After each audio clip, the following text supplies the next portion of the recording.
नमस्कार।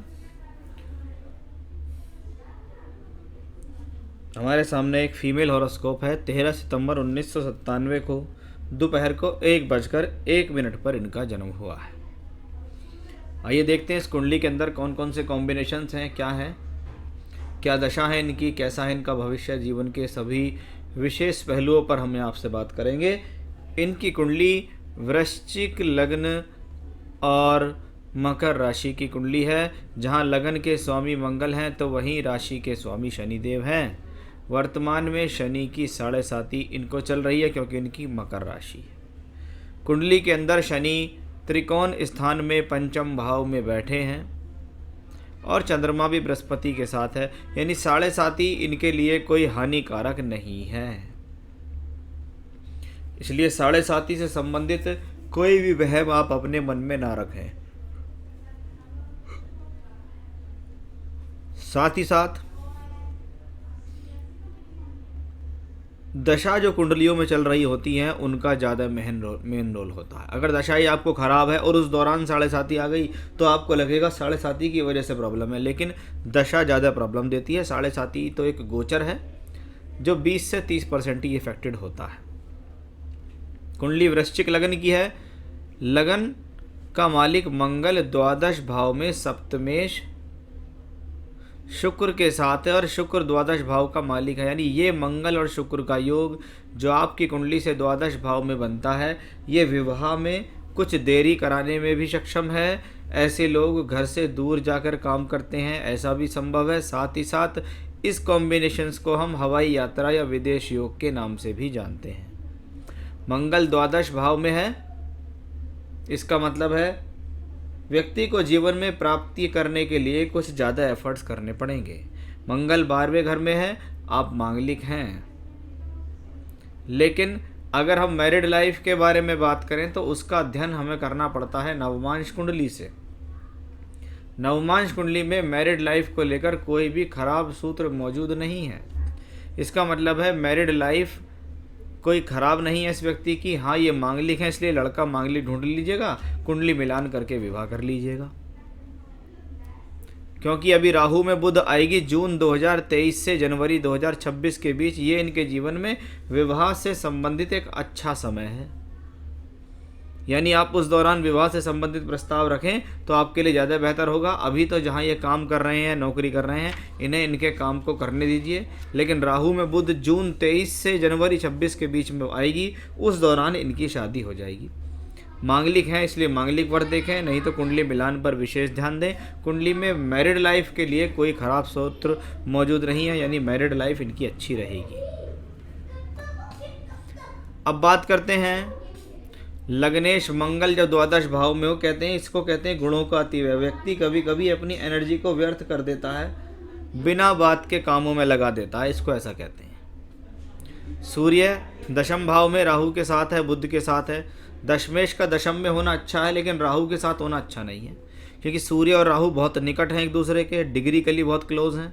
ये कॉम्बिनेशंस आत्मिक संतुष्टि नहीं देता। किस चीज़ के लिए? कार्य क्षेत्र के लिए। व्यक्ति सोचता है कि जितना मैं करता हूँ उतना तो मुझे वाहवाही मिलती नहीं, ना उतना मुझे यश मिलता, ना उतना मुझे सम्मान मिलता। नौकरी करना एक अलग बात है, लेकिन जब व्यक्ति को उस नौकरी के बदले ख्याति, यश, प्रसिद्धि या जहाँ पे वो काम करे वो ना मिले तो अच्छा नहीं होता, क्योंकि राहु केतु अक्ष पे सूर्य का आना अच्छा नहीं है। ये व्यक्ति के द्वारा किए गए कर्मों उसका उतना लाभ नहीं देता। इसको कहते हैं कि लोगों से इतनी प्रशंसा प्राप्त नहीं होती। कोई ना कोई लोग बाग इनको भीतरी रूप से कमज़ोर करने में लगे रहते हैं, यानी जहाँ पर ये काम करते हैं वहाँ पर। उसके लिए रीज़न ये भी हो सकता है कि ये थोड़ा एक्स्ट्रा स्पोकन हो, कुछ जो मन में आता हो वो क्लियर बोल देते हो, जिसके कारण ऐसे लोगों के दुश्मन बन जाते हैं। क्योंकि ऐसे लोगों को मैंने बहुत देखा है, वो ज़्यादा शांत नहीं रहते हैं, अपना काम से काम रखते हैं, लेकिन अगर कुछ बात हो जाए तो उसको तुरंत मुँह पर बोल देते हैं। बुध भी अपने आप में अच्छी स्थिति में बैठा हुआ है, एकादशेष होकर लाभ देने में सक्षम है। ये गुरु चंद्रमा का योग है। गुरु चंद्र का योग शास्त्र में व्यक्ति को दानी, धार्मिक और सत्यवादी बनाता है, यानी ईश्वर के प्रति आस्था जागृत करने का योग है। बृहस्पति और शनि का राशि परिवर्तन है, ये एजुकेशनली अच्छा माना जाता है। ऐसा व्यक्ति अपने शौक को अपना यानी कभी कभी का ना अच्छी पढ़ाई करने के लिए या अपनी पढ़ाई को अपना शौक़ बना लिया, या जीवन में अपने शौक़ को अपनी पढ़ाई के अंदर इन्वॉल्व कर दिया कि भाई मैंने जो चीज़ सोची, जिसके बारे में मैंने पढ़ा, उसके बारे में मैंने अध्ययन किया और आज उसी के बदौलत मैं अपने जीवन में आगे बढ़ रही हूँ। वो एक गुरु और शनि का राशि परिवर्तन योग ही अच्छा है। इस कॉम्बिनेशन के कारण कभी कभी व्यक्ति पढ़ाई के लिए घर से दूर भी चला जाता है।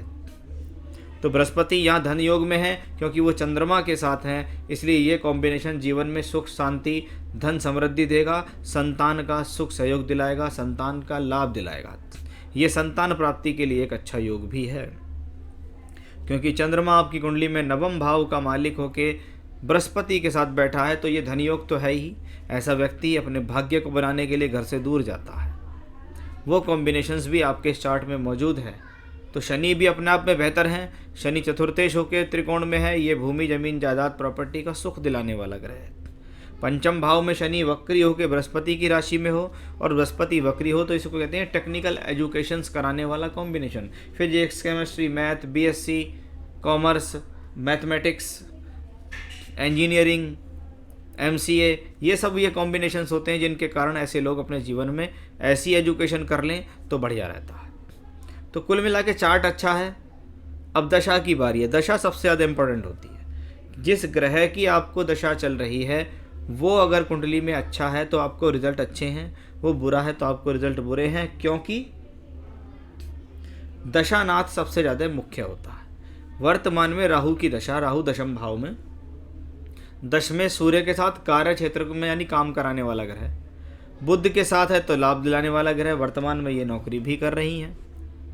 अब राहु सूर्य के साथ है, ये थोड़ा सा एक समस्या है। इसको कहते हैं आत्मसम्मान हानि का एक योग, कि व्यक्ति जहाँ जिस क्षेत्र में काम करता है वहाँ उसको उतनी संतुष्टि नहीं मिल पाती।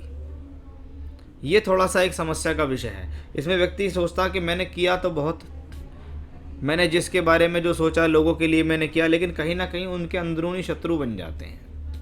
उनके आदत, उनके व्यवहार के तौर पर उनके शत्रु बन जाते हैं। ये अच्छा काम कर रहे हैं, इनको प्रमोशन मिलना चाहिए या इनकी तरक्की होनी चाहिए, उस पर अन्य लोगों की नज़र होती है और वो कहीं ना कहीं इनको भीतरी रूप से नुकसान पहुंचा देते हैं। इसलिए उसका एक उपाय मैं आपको बताऊंगा, वो अपने आप में ठीक रहेगा। जैसा कि इन्होंने माणिक भी पहना हुआ है तो माणिक तो इनको पहनना चाहिए, इनके लिए बहुत बेटर है। पन्ना इन्हें बिल्कुल नहीं पहनना चाहिए। बाकी पुखराज इन्होंने पहन रखा है तो अच्छा है, इसलिए पुखराज और माणिक ही पहने, पन्ना ना पहने। एक बात। दूसरा, राहु दशम में है इसलिए कार्य क्षेत्र के लिए अच्छा। राहु नवमांश में भी यहाँ अच्छा है, मंगल की राशि में, ये भी अपने आप में अच्छा है। अब बात करते हैं दशमांश, क्योंकि दशमांश कुंडली होती है purely professional life. Purely professional life Rahu लगन में उच्च के सूर्य के साथ, यानी नौकरी तो दिलाएगा, कार्य क्षेत्र दिलाएगा, पैसा दिलाएगा, लेकिन फिर वही बात, सूर्य राहु एक साथ आत्मिक संतुष्टि नहीं दिलाता ये योग। आपकी कुंडली में राहु की महादशा है, राहु मंगल की राशि में है, मंगल तीसरे घर में, व्यक्ति मेहनत कर रहा है, अपने भाग्य को अपने आप बना रहा है। राहु में चल रहा है शनि। अब शनि कौन है? कुंडली में दशमेश होकर दशम को वापस देखने वाला ग्रह, यानी राहु में शनि की दशा आपके लिए बेटर है। राहु में शनि आपके लिए कार्य क्षेत्र के हिसाब से भी अच्छी दशा दिखाई दे रही है। जून 2023 तक आपको योग बन रहा है। अगर आप किसी दूसरी कंपनी में ट्राई करते हैं तो आपको नौकरी बदलाव का एक योग बन रहा है। यह समय कार्य क्षेत्र के लिए अच्छा है, लेकिन अभी तक कुंडली में राहु शनि तक किसी प्रकार के विदेश में जाके बसने के योग नहीं आए। दशा आएगी 20 जून 23 से 6 जनवरी 26। यही समय इनके जीवन में एक शादी का समय भी है। तो राहु में बुध की दशा भी आपके लिए जीवन में स्थान परिवर्तन कराने वाली भी एक दशा दिखाई दे रही है।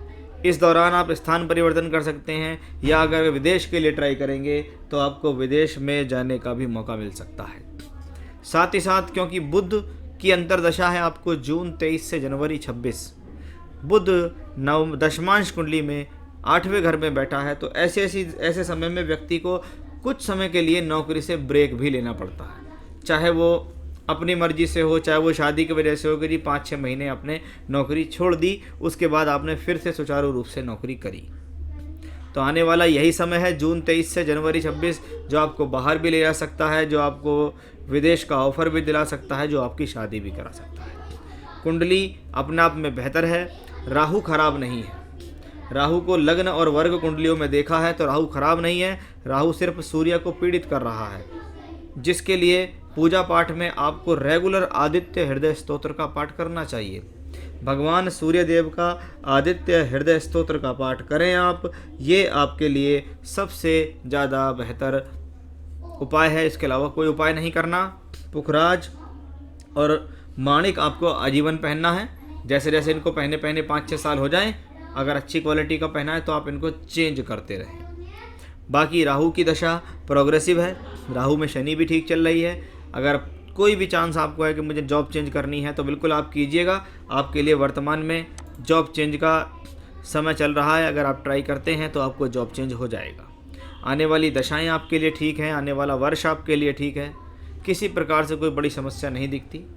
हाँ, राहु में शनि है, शनि पंचम भाव में वक्री है, बृहस्पति भी नीच का होकर वक्री है, इसलिए थोड़ा सा हेल्थ इश्यूज हो सकते हैं, पेट से संबंधित तकलीफ हो सकती है।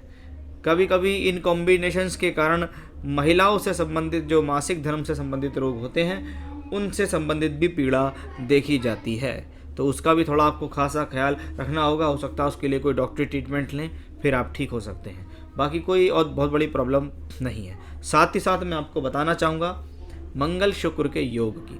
देखिए, मंगल शुक्र का योग शास्त्रों में भले इसके बारे में कुछ भी लिखा हो, लेकिन आजकल के ज्योतिषों ने इसको बदनाम बहुत किया है कि मंगल शुक्र का योग अच्छा नहीं होता, कैरेक्टर के लिए अच्छा नहीं होता, ऐसा वैसा है। देखिए, मैं इस चीज़ को नहीं कहता। ये एक आकर्षण योग है। इस आकर्षण योग का मतलब होता है व्यक्ति जीवन में अच्छा खाना, अच्छा पहनना, सभी प्रकार की सुख सुविधाओं का भोग करने वाला, अपने जीवन में चाहता है कि मैं सभी प्रकार के सुख साधन को बटोर लूँ। इसको कहते हैं आकर्षण योग। इसलिए ये मंगल शुक्र का योग खराब नहीं है। आपकी कुंडली के अनुसार जो दशाएं आपको चल रही हैं, इनको देखकर मैं कह सकता हूं कि कभी कभी ऐसे लोग जीवन में अपनी मनमर्जी का विवाह या जानकारी का विवाह भी कर लेते हैं, लेकिन इसको आप कोई कैरेक्टरली कोई ख़राब योग ना माने। तो हॉरोस्कोप अच्छी है, प्रोग्रेसिव है, जीवन में अच्छी तरक्की करेंगी ये, इसमें कोई भी संदेह नहीं है। चार्ट अच्छा है। जो पूजा पाठ बताइए वो करें, जो रत्न बताए गए हैं वही पहने। पन्ना रत्न आप उतार दीजिए, आपके लिए बेहतर रहेगा कि आप 2 ही रत्न पहने, पुखराज और माणिक।